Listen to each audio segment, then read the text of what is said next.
कोर्टाला अशी विनंती आहे. हा विशाल बोल. विषय काय गुरुजी कसं बोलावं? फाड फाड फाड फाड बोला. नमस्कार, मी आहे विशाल गायकवाड, शिक्षक आहे नगरपालिका मंगळवेढा नगरपालिकेमध्ये.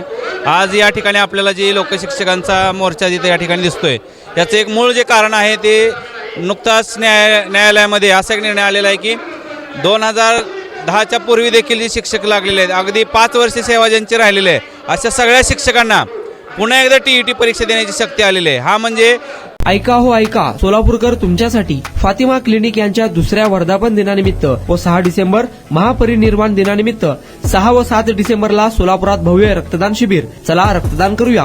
शिबिराचा पत्ता सितारा चौक, नई जिंदगी, सोलापूर. सेवेत असणाऱ्या सगळ्या शिक्षकांवरती हा खूप मोठा अन्याय आहे. कारण आमची जी नेमणूक केलेली होती, नेमणूक करताना आमच्याकडून वेगवेगळ्या परीक्षा घेतलेल्या होत्या. त्या परीक्षेच्या माध्यमातून, निवड मंडळाच्या माध्यमातून आम्हाला सर्वांना सर्व्हिसमध्ये घेतलेलं होतं.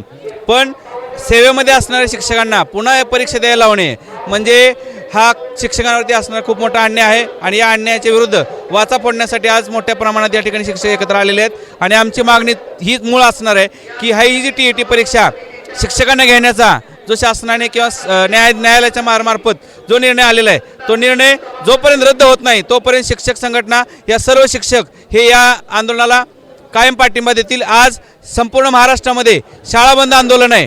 उद्या फक्त 1 दिवसाचा हा शाळा बंद आंदोलन आहे. जर सरकारनं किंवा न्यायालयाचा जो हा निर्णय आहे तो सरकारनं जर माघारी घेतला नाही तर मोठ्या प्रमाणात शिक्षक उद्या रस्त्यावरती दिसतील.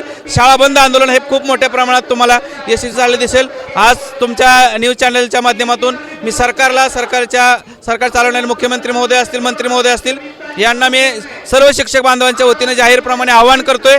हा जो तुघलकी निर्णय शासनाने घेतलेला आहे, हा निर्णय ताबडतोब आपण माघारी द्यावा आणि या सर्व शिक्षकांच्या पाठीशी आपण सरकारने खंबीरपणे उभं राहावं.